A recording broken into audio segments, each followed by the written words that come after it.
Hello guys, welcome to my YouTube channel. কেমন আছো তোমরা? এখন আমরা কথা বলছি হলিউডের একটি ফিল্ম যেটার নাম হচ্ছে ইন দ্য লস্ট ল্যান্ড। ফিল্মটাতে লিড চরিত্রে আছে দেব বাতিস্তা অ্যান্ড মিলা জোভোভিচ। এই ফিল্মটা মার্চে রিলিজ হয়। তো ফাইনালি এখন এই ফিল্মটা এখন দেখলাম। কেমন লাগলো এই action fantasy film in the Lost land, সেটা নিয়ে কথা বলবো। চলো ভিডিওটা শুরু করা যাক। তো কেমন হলো মিলা জোভোভিচ অ্যান্ড দেব বাতিস্টার স্টারার ফিল্ম লস্ট ল্যান্ড? এক কথায় যদি আমি বলি, এই ফিল্মটা আমার কাছে খুবই একটা ডিজাস্টার এবং খুবই একটা বিলো অ্যাভারেজ ফিল্ম আমি এটাকে বলতে চাই। এটা একটা অ্যাকশন ফ্যান্টাসি ফিল্ম, এটা একটা ডিস্টোপিয়ান ওয়ার্ল্ডে বেস্ট, ঠিক আছে ফিল্মটা। বাট ফিল্মটা যে হিসাবে তার স্ক্রিন প্লে, যে হিসাবে ফিল্মটাকে এক্সিকিউট করা হয়েছে, সেটা আমার একদম ভালো লাগেনি। ফিল্মটার আমরা গল্প দেখতে পাচ্ছি যে এখানে একটা কুইন আছে, ঠিক আছে, এবং একটা উইচ আছে। সে এই কুইনটা সেই উইচটার কাছে যায় এবং উইচটার কাছে গিয়ে সে একটা উইশ করে যে তাকে একটা এরকম মানে একজন আছে, একটা মনস্টার আছে, ঠিক আছে, যার মানে চামড়া বা যার সেই শক্তিটা সে পেতে চায়, ঠিক আছে। এবার সেই উইচটা মানে যেখানে প্লে করেছে যেটা হচ্ছে মিলা জোভোভিচ, সে এবার এই তার উইচটা পূরণ করার জন্য সে একটা জায়গায় যায় এবং দেব বাতিস্তার ক্যারেক্টারটার সাথে সে মানে দেখা করে এবং এরা দুজন মিলে একটা জার্নিতে বেরিয়ে পড়ে সেই মনস্টারটাকে মেরে তার শক্তিটা আনার জন্য, কারণ এই কুইনটাকে দিতে হবে। তো এবার এরা দুজন এই জার্নিটাই বেরোচ্ছে এবং এই জার্নিটাতে তাদের সাথে কী কী হচ্ছে এবং তাদের পেছনে পড়ে আছে একটা এনিমির দল, ঠিক আছে, যেই দলটা এই উইচটাকে মারতে চায় এবং এই কুইনটাকেও মারতে চায়। তো এবার ফাইনালি এরা কি ফাইনালি ওই যে মনস্টারটা আছে তাকে মেরে তার শক্তিটা আনতে পারবে মিলা জোজোভিচ এবং আমাদের এই বাতিস্তার ক্যারেক্টারটা, সেটা দেখার জন্য এই ফিল্মটা দেখতে হবে। বেসিক্যালি জার্নিটাতে কি হচ্ছে এবং এই কুইনটা কেন চাই এই শক্তিটা পেতে, এই মনস্টারটার বড় শক্তিটা, সেই সব জানার জন্য আপনাদেরকে ফিল্মটা দেখতে হবে। কারণ ফিল্মটা কাইন্ড অফ একটা থ্রিলার লেভেলেও একটা ডিল করে, লাস্টে একটা ক্লাইম্যাক্স আসে এবং ক্লাইম্যাক্সের পাশাপাশি এখানে একটা মানে এই যে বলে না যে মানে সিংহাসন কাড়াকাড়ি, সেই সবের একটা দিকও এখানে রাখা হয়েছে। বাট ফিল্মটাকে এক্সিকিউট একদম ভালোভাবে করতে পারেন এবং ফিল্মটা খুবই মানে কী বলবো, একটা পুরোটাই সিজিআইয়ের মাধ্যম দিয়ে ফিল্মটাকে মানে করেছে, ঠিক আছে, পুরোটাই সিজিআইয়ের কাজ, শুধু সিজিআই আর সিজিআই আছে ফিল্মটার মধ্যে। কারণ এখানে একটা ডিস্টোপিয়ান ওয়ার্ল্ড দেখাতে হবে ডিরেক্টরকে। এবং এই যে ডিরেক্টর পল ডাব্লিউ.এস. অ্যান্ডারসন, সে হচ্ছে এর আগে রেসিডেন্ট ইভিলটার যে পার্টগুলো 2010-এর পর থেকে, মানে 2010-এর আগে না, 2010-এর পর থেকে যে রেসিডেন্ট ইভিলটার পার্ট সেগুলো সে ডিরেক্ট করেছে, যাতে মিলা জোভোভিচ আছে। এবং এই ডিরেক্টরের সাথে মিলা জোভোভিচের অনেকগুলো কাজ আছে। রেসিডেন্ট ইভিলটার পার্টগুলো আছে। রিসেন্টলি 2020-তে মানে লকডাউনের সময় একটা ফিল্ম রিলিজ হয়েছিল মনস্টার হান্টার, সেখানেও ছিল মিলা জোভোভিচ। তো এই ডিরেক্টরের সাথে তার কোলাবোরেশন অনেকগুলো আছে, যার মধ্যে সবথেকে সফল হয়েছে রেসিডেন্ট ইভিলটার পার্টগুলো, যেগুলো 2010 থেকে আছে। ডেথ রেস বলে যে সিনেমাটি, সে আমাদের সে এর সিনেমাটি জেসন স্ট্যাথামের, সেই ফিল্মটার ডিরেক্টর হচ্ছে এই ফিল্মটা। মনস্টার হান্টারের ডিরেক্টর হচ্ছে এই ফিল্মটা। এলিয়েন ভার্সেস প্রেডেটর যে ফিল্মটা, সেইটারও ডিরেক্টর হচ্ছে এই ডিরেক্টর। তো এই director action fantasy dystopian world film বা কাইন্ড অফ একটা চেস সিকোয়েন্স ফিল্ম বা এলিয়েনদের ফিল্ম, তো সব জনরাতেই এই ডিরেক্টরটা এক্সপ্লোর করেছে, সব জনরাই। বাট রেসিডেন্ট ইভেলটাতে সে বেশিরভাগ সাকসেসফুল হয়েছে, বাকি ওভারঅল সবগুলোতে অতটা সাকসেসফুল হয়নি। ডেথ রেসটাই হালকা সাকসেসফুল হয়েছিল এবং এই ফিল্মটা তো বিশাল লেভেলে ডিজাস্টার হয়। মানে ফিল্মটার বাজেট হচ্ছে আমাদের 55 মিলিয়ন, বাট ফিল্মটা মাত্র কালেক্ট করেছে 6 মিলিয়ন। এবং সত্যিই ফিল্মটাকে দেখার সময় আপনার মনে মানে ফিল্মটার স্টার্টিং সিকোয়েন্স থেকেই আপনি বুঝতে পেরে যাবেন যে এই ফিল্মটা পুরো জলে যেতে চলেছে। এবং এই ফিল্মটার মানে কী বলবো, অ্যাকশন সিকোয়েন্সগুলো কিছু কিছু জায়গায় ভালো লাগবে, বাট তার মধ্যে না কোনো মুভমেন্টস বা তার মধ্যে কোনো হেভি ব্যাপার নেই। মানে এরকম অ্যাকশন সিকোয়েন্স, এবং আপনি জানেন যে এরকম একটা ডিস্টোপিয়ান ওয়ার্ল্ডে এরকমই কিছু অ্যাকশন সিকোয়েন্স আপনি এক্সপেক্ট করবেন, এরকম কিছু মুভমেন্টস আসবে যেগুলো আপনি সবটাই জানেন। এবং যে জায়গাটাকে দেখানো হচ্ছে সেটা পুরোটাই মানে ইললজিক্যাল, সেটা পুরোটাই সিজিআর মাধ্যমে তৈরি। তো কোথাওভাবে আপনি ফিল্মটার সাথে সেইভাবে ইনভেস্ট হচ্ছেন না, কোথাওভাবে আপনি সেইভাবে কানেক্ট হবেন না। স্ক্রিন প্লেটার মধ্যে সেরকম কোনো দম নেই, ঠিক আছে। মানে এইরকম টাইপের স্টোরি লাইন, এইরকম ফরম্যাটে ফিল্ম আমরা প্রচুর দেখেছি এবং প্রত্যেকটা ফিল্মই বলতে গেলে ডিজাস্টার ফিল্মই হয়। এরকম স্টোরি লাইনের সাথে যতগুলো ফিল্ম এসছে, সেটা মনস্টার হান্টার বলি বা সেটা এই ফিল্মটা বলি বা আরও অনেক এরকম ফিল্ম আছে, ঠিক আছে, যেগুলো কিনা অতটা মানে আপনাকে সেইভাবে হুক করে রাখতে পারে না, আপনাকে সেইভাবে হেভি কিছু আপনাকে মানে কি বলবো অফার করবে না। এলিয়েন ভার্সেস প্রেডেটর যে ফিল্মগুলো, এগুলো আমরা ছোটোবেলায় টিভিতে দেখতাম বলে একটা ভালো কাজ করে, যেন নস্টালজিক ভ্যালু আছে। বাট এখন কার যে জামানা, সেই জামানায় কিন্তু এইরকম ফিল্ম মানে মানুষ দর্শকে পছন্দ করবেন। মানে এই ফিল্মটা দেখার সময় আপনার অনেকটা আমাদের ওই মানে টাইগার শ্রফের যে ফিল্মটা, সেই ফিল্মটার কথাও মনে পড়বে হালকা, কারণ ডিস্টোপিয়ান ওয়ার্ল্ডে বেস্ট। এবং এখানে আমরা দেখতে পাচ্ছি যে একটা গ্রুপ আছে, তারা দুজনের পেছনে পড়ে আছে। বাট এখানে বাতিস্তার যে ক্যারেক্টারটা, তার একজনকে মেরে দিচ্ছে, বাট তার যে ফিলিংসটা তার প্রতি যেটা ছিল, সেটা না কোথাও গিয়ে ঠিক আপনার সাথে কানেক্ট হবে না। এবং সেখানে বাতিস্তার পারফরমেন্সও কোথাও গিয়ে আমার হেভি মনে হয়নি এই ফিল্মটাতে। এবং বাতিস্তা যেহেতু খুব একটা ভালো অ্যাক্টার না, ঠিক আছে, সে জাস্ট মানে অ্যাকশন সিনেমাতেই তাকে দেখতে ভালো লাগে, বাকি ওভারঅল তার সেরকম কোনো রোল নেই, ঠিক আছে। আমার তার অ্যাক্টিং একদম ভালো লাগে না। এখানে মিলা জোভোভিচ, ঠিক আছে, সে যেহেতু অ্যাক্টর ভালো, তাই জন্য এখানে কিন্তু সে তার কাজ ভালোই করেছে।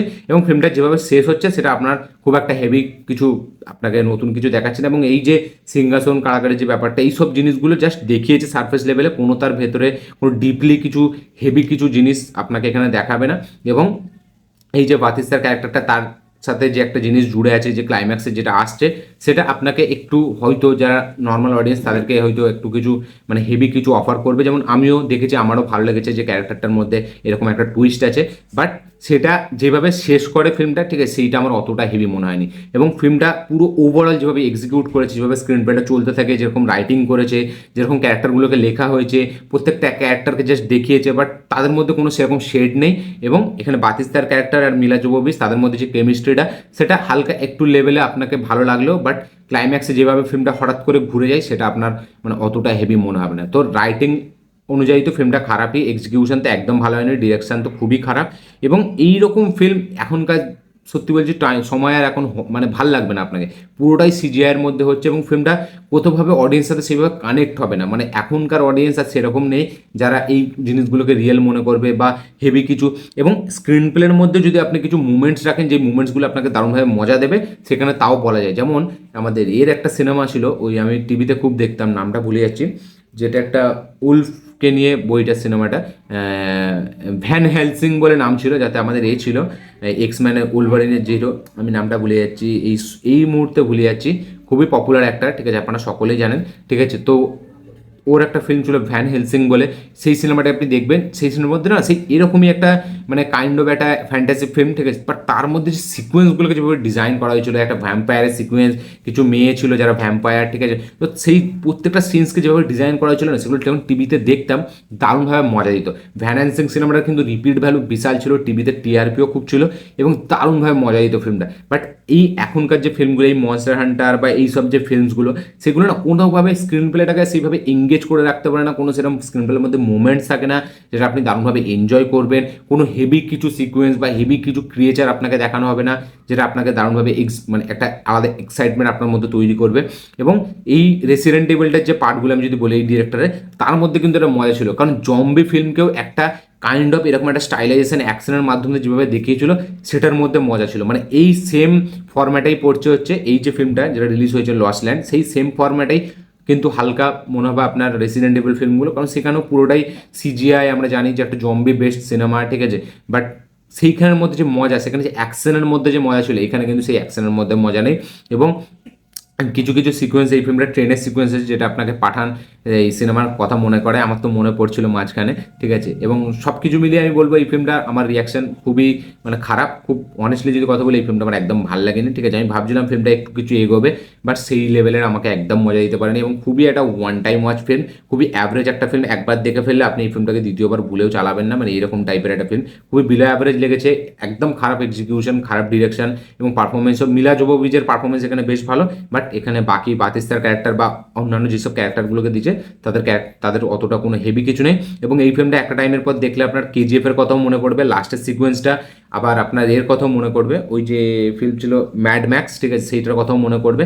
কারণ এখানে যে লাস্টের সিকোয়েন্স যেভাবে ডিজাইন করা হয়েছে, আমরা দেখতে পাচ্ছি যে অনেক গোলাম আছে, তো তারা এবার ফাইনালি তাদের রাগটা ফেটে বেরোচ্ছে এবং এই রাজত্বটাকে শেষ করছে। তো এইসব জিনিসগুলো দেখলে আপনার কেজিএফ টেজিএফের কথা মনে পড়বে, বাট ওভারঅল ফিল্মটা একদম ভালো নয়। আপনাদের কি বক্তব্য, কি মতামত, কি রিয়াকশন এইরকম, এবং এইরকম টাইপের ফিল্ম কোথাও গিয়ে আমার জানি না আজ পর্যন্ত কত হেভি কিছু মানে কাল্ট কিছু করতে পেরেছে। ডিউন একমাত্র যেই ফিল্মটা অ্যাকচুয়ালিতে আলাদা, ঠিক আছে, এই হিসাবে পড়েই নেই, এরকম টাইপের ফিল্ম সেটা নয়, বাট তার মধ্যে যে ভিজুয়াল যে ব্যাপারটা, বা তার মধ্যে যে একটা মিউজিক, ঠিক আছে, তার মধ্যে যে জিনিসগুলো আমরা দেখতে পাই, কনস্পিরেসি বা একটা একজনের অ্যাটাক একজনের ওপর, যে একটা রাজা অন্যজনের ওপর কিছু সিংহাসন কাটতে চাইছে, এইসব যে ব্যাপারগুলো, সেগুলো তাও মজা দেয়। যদিও আমার ডিউন কিছু হেভি কিছু লাগে না, হ্যাঁ ভিজুয়াল যখন আপনি দেখবেন ডিউনের, যখন থিয়েটার এক্সপিরিয়েন্স করবেন, সেখানে দারুণ মিউজিক এবং দারুণ কিছু সিকোয়েন্সের জন্য আপনার মজা লাগবে, বাট ওভারঅল ডিউনও আমার হেভি কিছু লাগে না। এবং ডিউন যেহেতু একটা কাহিনী আছে নাকি ডিউন, ঠিক আছে, তা মানে একটা আমি জানি না পুরো ডিটেলস আমি কিছু জানি না, বাট তাই জন্য হয়তো অনেক মানুষ রিজনেট করে, বাট আমার ডিউনও অতটা হেভি লাগে না। মিউজিক আর ভিজুয়াল যদি হাঁটিয়ে দেওয়া হয় তাহলে কিন্তু ফিল্মটা আমার ওই ফিল্মগুলো অতটা ভালো লাগে না। এই ফিল্মটা আমার এই ছিল রিয়াকশন। আপনাদের কি বক্তব্য, কি মতামত, কি reaction In the Lost Land ফিল্মটাকে নিয়ে? এই ফিল্মটা এখন ওটিটিতে অ্যাভেলেবেল আছে, আপনারা গিয়ে অবশ্যই চেক আউট করতে পারেন। বাট আমি বলবো ফিল্মটা মানে আপনাদের কোনোভাবে মজা দিতে পারবে না, ঠিক আছে? তো না দেখাটাও টাইম পাস হবে। আপনারা বরঞ্চ এর থেকে বেটার অন্য কোনো ফিল্ম দেখতে পারেন। তো আমার একদম ভালো লাগেনি ফিল্মটা। আপনাদের কি বক্তব্য অবশ্যই কমেন্ট লিখে জানাবেন। ভিডিওটা ভালো লাগে থাকলে লাইক, শেয়ার, কমেন্ট করে দেবেন। চ্যানেল নতুন হলে চ্যানেলটিকে সাবস্ক্রাইব করবেন, বেল আইকনটি প্রেস করতে ভুলবেন না। দেখা হচ্ছে পরের ভিডিওতে, ততক্ষণের জন্য বাই।